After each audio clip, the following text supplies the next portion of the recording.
اور اللہ ہی نے تم کو پیدا کیا، پھر وہی تم کو موت دیتا ہے، اور تم میں بعض ایسے ہوتے ہیں کہ نہایت خراب عمر کو پہنچ جاتے ہیں تاکہ بہت کچھ جاننے کے بعد ہر چیز سے بے علم ہو جائیں۔ بے شک اللہ سب کچھ جاننے والا ہے، قدرت والا ہے۔ اور اللہ نے رزق و دولت میں بعض کو بعض پر فضیلت دی ہے، تو جن لوگوں کو فضیلت دی ہے وہ اپنا رزق اپنے غلاموں کو تو دے ڈالنے والے ہیں نہیں کہ سب اس میں برابر ہو جائیں۔ تو کیا یہ لوگ نعمت الہی کے منکر ہیں؟ اور اللہ ہی نے تم میں سے تمہارے لیے بیویاں پیدا کی اور بیویوں سے تمہارے بیٹے اور پوتے پیدا کیے اور کھانے کو تمہیں پاکیزہ چیزیں دیں۔ تو کیا یہ لوگ باطل پر اعتقاد رکھتے اور اللہ کی نعمتوں سے انکار کرتے ہیں؟ اور اللہ کے سوا ایسوں کو پوجتے ہیں جو ان کو آسمانوں اور زمین میں روزی دینے کا ذرا بھی اختیار نہیں رکھتے اور نہ کسی اور طرح کا مقدور رکھتے ہیں۔ تو لوگوں، اللہ کے لیے غلط مثالیں نہ بناؤ، بے شک اللہ جانتا ہے اور تم نہیں جانتے۔ اللہ ایک اور مثال بیان فرماتا ہے کہ ایک غلام ہے جو بالکل دوسرے کے اختیار میں ہے اور کسی چیز پر قدرت نہیں رکھتا، اور ایک ایسا شخص ہے جس کو ہم نے اپنے ہاں سے بہت سا مال طیب عطا فرمایا ہے اور وہ اس میں سے رات دن پوشیدہ اور ظاہر خرچ کرتا رہتا ہے۔ تو کیا یہ دونوں شخص برابر ہیں؟ ہرگز نہیں، الحمدللہ، لیکن ان میں سے اکثر لوگ نہیں سمجھ رکھتے۔ اور اللہ ایک اور مثال بیان فرماتا ہے کہ دو آدمی ہیں، ایک ان میں سے گونگا اور کسی کا غلام ہے بے اختیار و ناتواں کہ کسی چیز پر قدرت نہیں رکھتا اور اپنے مالک کو دوبھر ہو رہا ہے، وہ جہاں اسے بھیجتا ہے کبھی اچھی خبر نہیں لاتا۔ کیا ایسا گونگا بہرا اور وہ شخص جو سنتا بولتا اور لوگوں کو انصاف کرنے کا حکم دیتا ہے اور خود سیدھے رستے پر چل رہا ہے، دونوں برابر ہو سکتے ہیں؟ اور آسمانوں اور زمین کا بھید اللہ ہی کے پاس ہے، اور اللہ کے نزدیک قیامت کا آنا یوں ہے جیسے آنکھ کا جھپکنا، بلکہ اس سے بھی جل تر۔ کچھ شک نہیں کہ اللہ ہر چیز پر قادر ہے۔ اور اللہ ہی نے تم کو تمہاری ماؤں کے شکم سے پیدا کیا اس حال میں کہ تم کچھ نہیں جانتے تھے، اور اس نے تم کو کان اور آنکھیں اور دل اور ان کے علاوہ اور اعضاء بخشے تاکہ تم شکر کرو۔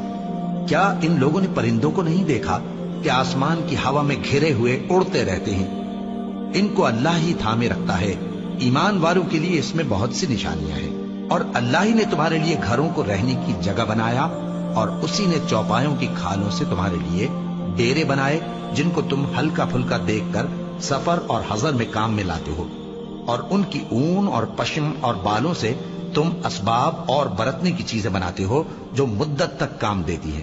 اور اللہ ہی نے تمہارے آرام کے لیے اپنی پیدا کی ہوئی چیزوں کے سائے بنائے اور پہاڑوں میں غار بنائے اور تمہارے لیے کرتے بنائے جو تم کو گرمی سے بچائیں، اور ایسے کرتے بھی جو تم کو اسلحہ جنگ کے ضرر سے محفوظ رکھیں۔ اسی طرح اللہ اپنا احسان تم پر پورا کرتا ہے تاکہ تم فرمانبردار بنو۔ بس اگر یہ لوگ روگردانی کریں تو اے پیغمبر، تمہارا کام فقط صاف صاف پہنچا دینا ہے۔ یہ اللہ کی نعمتوں سے واقف ہیں، مگر واقف ہو کر ان سے انکار کرتے ہیں، اور یہ اکثر ناشکرے ہیں۔ اور جس دن ہم ہر امت میں سے ایک گواہ یعنی پیغمبر کو کھڑا کریں گے، پھر نہ تو کفار کو بولنے کی اجازت ملے گی اور نہ ان کے عذر قبول کیے جائیں گے۔ اور جب ظالم لوگ عذاب دیکھ لیں گے تو پھر نہ تو ان کے عذاب ہی میں تخفیف کی جائے گی اور نہ ان کو مہلت ہی دی جائے گی۔ اور جب مشرک اپنے بنائے ہوئے شریکوں کو دیکھیں گے تو کہیں گے کہ پروردگار، یہ وہی ہمارے شریک ہیں جن کو ہم تیرے سوا پکارا کرتے تھے۔ تو وہ ان کے کلام کو مسترد کر دیں گے اور ان سے کہیں گے کہ تم جھوٹے ہو، اور اس دن اللہ کے سامنے سر نگوں ہو جائیں گے، اور جو طوفان وہ باندھا کرتے تھے سب ان سے جاتا رہے گا۔ جن لوگوں نے کفر کیا اور لوگوں کو اللہ کے رستے سے روکا، ہم ان کو عذاب پر عذاب دیں گے، اس لیے کہ شرارت کیا کرتے تھے۔ اور اس دن کو یاد کرو جس دن ہم ہر امت میں سے خود ان پر گواہ کھڑے کریں گے، اور اے پیغمبر، تم کو ان لوگوں پر گواہ لائیں گے۔